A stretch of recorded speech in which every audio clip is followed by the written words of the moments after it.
नमस्कार,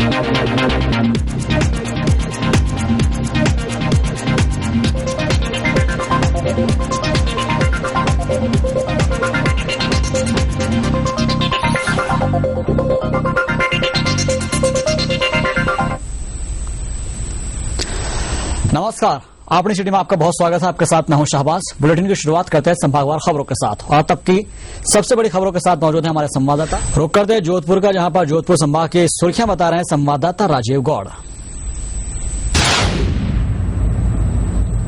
छिटपुट घटनाओं को छोड़ जोधपुर संभाग में शांतिपूर्ण तरीके से संपन्न हुए लोकसभा चुनाव।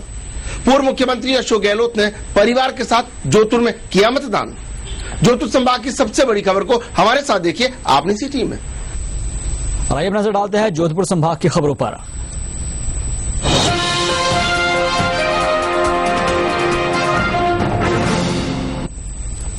जोधपुर में आज छिटपुट घटनाओं को छोड़कर चुनाव शांतिपूर्ण तरीके से संपन्न हो गए।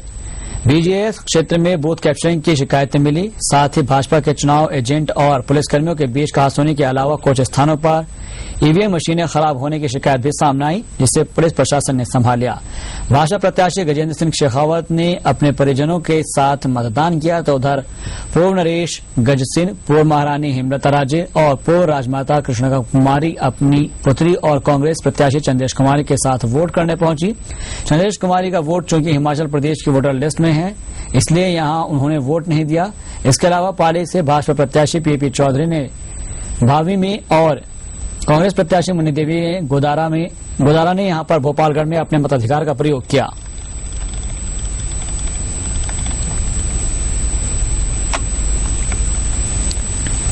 सबसे बड़े महापर्व लोकसभा चुनाव के लिए राजस्थान के सबसे बड़े दूसरे जिले जोधपुर में मतदान शांतिपूर्ण होने के समाचार है। छुटपुट घटनाओं को छोड़ करके शांतिपूर्ण मतदान हुआ, लेकिन कहीं न कहीं खुद जिला कलेक्टर प्रीतम बी यशवंत और जो पुलिस अधीक्षक है ग्रामीण के नितिन दीप, वो बराबर घटनाक्रम की जानकारी लेते रहे। इस वक्त जिला कलेक्टर हमारे साथ उनसे पूछते हैं कि आखिर कितनी शिकायतें, कैसी शिकायतें, उनका निष्पादन कैसे किया जा रहा है। सब्सटेंशियल शिकायत जिसको हम कह सकते हैं कि कोई पूरी पोलिंग में व्यवधान पैदा कर सके, ऐसी तो एक भी नहीं है। परंतु जो छोटे मोटे शिकायतें आते हैं यहाँ से वोटिंग की प्रक्रिया को समझने से लेकर वहाँ कैंडिडेट द्वारा या पॉलिटिकल पार्टी द्वारा या आम नागरिक द्वारा व्यवस्थाओं को लेकर या उनको वोट नहीं डालने की या दूसरे पार्टी को 200 मीटर की वायलेशन होने की या छोटे मोटे ऐसे इश्यूज आते रहे हैं पूरे दिन भर। मेरे लेवल पर भी, एसपी साहब के लेवल पर भी और हमारे एआरओज में भी फील्ड में every single complaint has been redressed immediately. और मैं ओवरऑल ये बताना चाहूंगा कि जोधपुर जिले में चुनाव आयोग के निर्देश अनुसार प्रत्येक बूथ में सुचारू रूप से व्यवस्था है और पोलिंग हो रही है। ये कहीं न कहीं जो मशीनें खराब होने की बात सामने आ रही है, जो पॉलिटिकल लीडर्स हैं उनके भी फोन आ रहे हैं, कुछ जनता के भी फोन आ रहे हैं। किस तरह की शिकायतें मोटे तौर पर आई जिनको हाथों हाथ हमने निस्तारण कर लिया?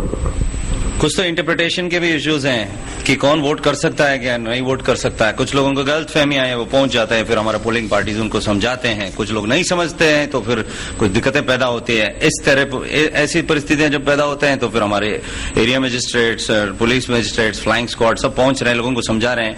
और 100% जो नियम कायदे कानून है, 200 मीटर्स की परिधि की सैंक्टिटी है, इन सबको मेंटेन किया जा रहा है लगातार। बात करें कानून शांति से, बाप के अंदर कुछ पथराव की घटना हुई है भोपालगढ़ और उसी जैसी, तो वो भी काफी सेंसिटिव है। किस तरह की व्यवस्थाएं की, किस तरह की घटनाएं हुई? जो भी सेंसिटिव लोकेशंस थी वहां पर सीपीएमएफ की डिप्लॉयमेंट की गई थी। और जहां पर बाप की जो घटना की बात कर रहे हैं आप, वो वहां पर बाहर पोलिंग स्टेशन के बाहर कुछ युवक आपस में भिड़ गए थे और वहां से उनको हटा दिया गया था। साथ ही कुछ भोपालगढ़ में भी ऐसा इंसिडेंट हुआ जिसमें बाहर आउटसाइड द पोलिंग स्टेशन कुछ आपस में भिड़ गए थे लोग, उनको भी वहां से हटा दिया गया था। और सीपीएमएफ भी डिप्लॉयड थी, क्रिटिकल पोलिंग स्टेशन पे एक्स्ट्रा जाब्ता भी लगाया गया था और एडिशनल एसपीज और डिप्टी एसपीज लगातार राउंड पे रहे, जिस कारण से शांतिपूर्वक चुनाव कराने में संपन्न। जिला प्रशासन और पुलिस प्रशासन ने जो पुख्ता बंदोबस्त किया, उसी का परिणाम है कि छुटपुट घटनाओं को छोड़कर जोधपुर में शांतिपूर्ण चुनाव संपन्न हो गए हैं। कैमरामैन शिव सिंह के साथ राजीव गौड़, ईटीवी न्यूज, जोधपुर।